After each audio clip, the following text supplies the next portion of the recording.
So now I'm looking at the dragon fractal, and I'm wondering if that is one of Stephen Wolfram's cellular automata rules. And I don't remember which cellular automata rule I need.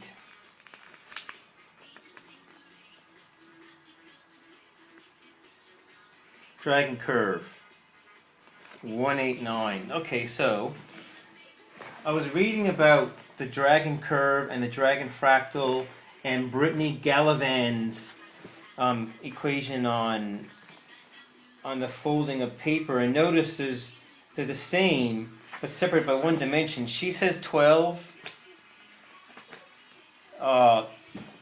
Mythbusters said 11, but they did it in different planes. They're talking about the same thing, and no one else has seen that connection.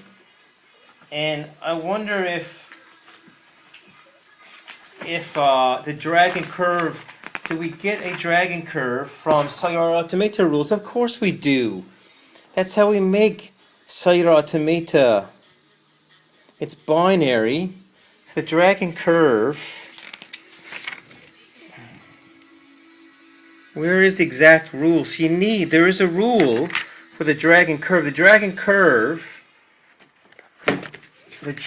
curve is just the results of a rule in the cellular automata.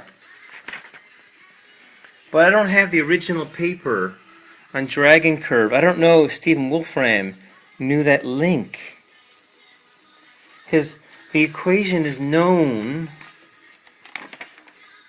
The equations are here, and I was looking at the equations for the Mobius strip, and that connection is not known. So Brittany Gallivan solved the problem in one dimension that had a folding limit of 12, and the folding limit for Mythbusters was 11, and that agrees with the dragon curve. Like, I notice it's 11.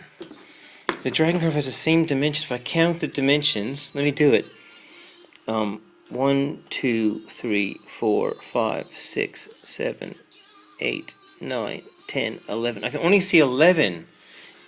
So they're talking about the same thing, but these links are not known on the papers. Like, the same dimension varies across another dimension, two-dimensional.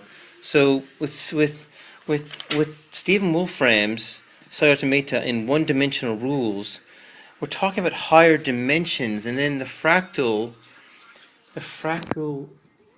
can be time variant. So it's hard to explain the connection unless you know. I don't actually know why this is, by the way.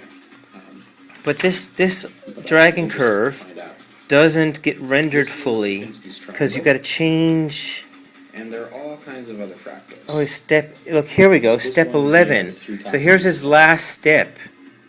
Just do a Google search for fractal art, and you can So have look, all sorts of incredible it's just fractal images. A binary bifurcation. Simple rules bifurcation make the 11th step of Stephen Wolfram's cellular automata that's connected to the dragon fractal in this dimension. The dragon fractal, that's related to the curve, the dragon curve, and you got to know the equations, and that's related to Brittany Gallivan's 12 dimensions, but she's doing it in a different plane. They're all talking about the same thing, but you got to know those kind of mathematics you got to be really into it to start seeing these connections. And what I'm doing is writing the Sparks French equation to explain that. That's kind of what I'm working on. That's the point of all my random bobbling of looking at mathematics.